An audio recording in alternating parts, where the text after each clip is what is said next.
Hi. పాకిస్తాన్లోని ఉగ్రవాద స్థావరాలపై భారత్ నిర్వహించిన ఆపరేషన్ సింధూర్ ప్రపంచ దృష్టిని ఆకర్షించింది. ఈ దాడుల్లో 80 నుంచి 90 మంది ఉగ్రవాదులు చనిపోయినట్లు అంచనా.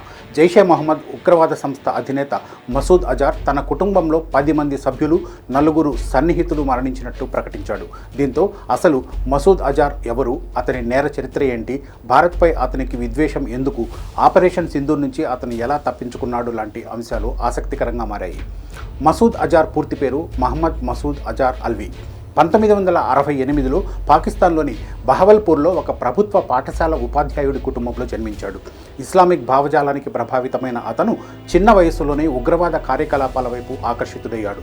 కరాచీలోని ఒక మదర్సాలో చదువుకున్న అజార్ 1990లలో హర్కత్ ఉల్ ముజాహిదీన్ అనే ఉగ్రవాద సంస్థలో పనిచేశాడు.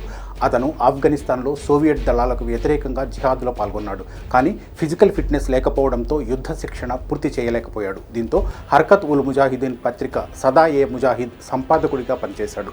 జమ్మూ కాశ్మీర్లో ఉగ్రవాద కార్యకలాపాల్లో పాల్గొన్నందుకు భారత భద్రతా బలగాలు 1994లో అజార్ను అరెస్టు చేశాయి. కానీ 1999 ఇండియన్ ఎయిర్లైన్స్ విమానం IC-814 హైజాక్ చేసి అజార్ను విడిపించుకున్నారు ఉగ్రవాదులు. దీన్నే కాందహార్ విమాన హైజాక్గా పిలుస్తున్నాం.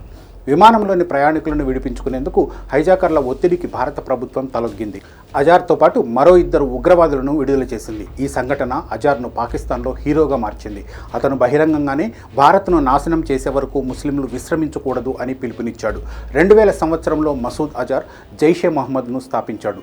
Pakistan inter services intelligence ISI, Taliban, al-Qaeda, ఇతర సున్నీ గ్రూపుల మద్దతుతో ఇది ఏర్పడింది. జైషే మహమ్మద్ ప్రధాన లక్ష్యం కాశ్మీర్ను భారత్ నుంచి విడిపించి పాకిస్తాన్లో విలీనం చేయడం, దేశవ్యాప్తంగా ఇస్లామిక్ షరియా చట్టాన్ని అమలు చేయడం.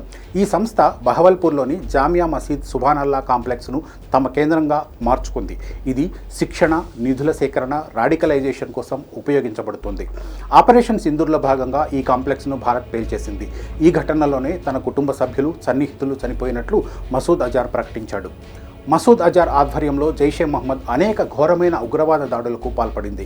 2001 డిసెంబర్ 13న భారత పార్లమెంటుపై జైషే మహమ్మద్, లష్కరే తోయిబా ఉగ్రవాదులు దాడి చేశారు. ఈ ఘటనలో 14 మంది మరణించారు. 2016లో జైషే మహమ్మద్ ఉగ్రవాదులు పఠాన్కోట్ ఎయిర్ బేస్పై దాడి చేశారు. ఇందులో అజార్తో పాటు అతని సోదరుడు నేరుగా పాల్గొన్నారని సమాచారం.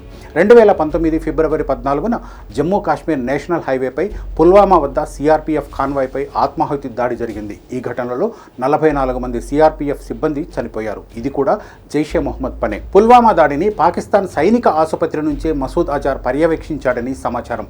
ఆపరేషన్ సింధూర్లో భారత సైన్యం బహవల్పూర్లోని జైషే మహమ్మద్ ప్రధాన కేంద్రంపై మిసైల్ దాడులు చేసింది. ఈ దాడుల్లో అజార్ కుటుంబ సభ్యులు మరణించినప్పటికీ అజార్ తప్పించుకున్నాడు. అతను బహవల్పూర్లో భారీ భద్రత మధ్య నివసిస్తాడు. మసూద్ అజార్కు పాకిస్తాన్ సైన్యం రక్షణ కల్పిస్తుందని భారత ఇంటెలిజెన్స్కు సమాచారం ఉంది. మసూద్ అజార్కు అనారోగ్య సమస్యలు వేధిస్తున్నాయి. ప్రస్తుతం అతను కిడ్నీ ఫెయిల్యూర్తో బాధపడుతున్నాడు.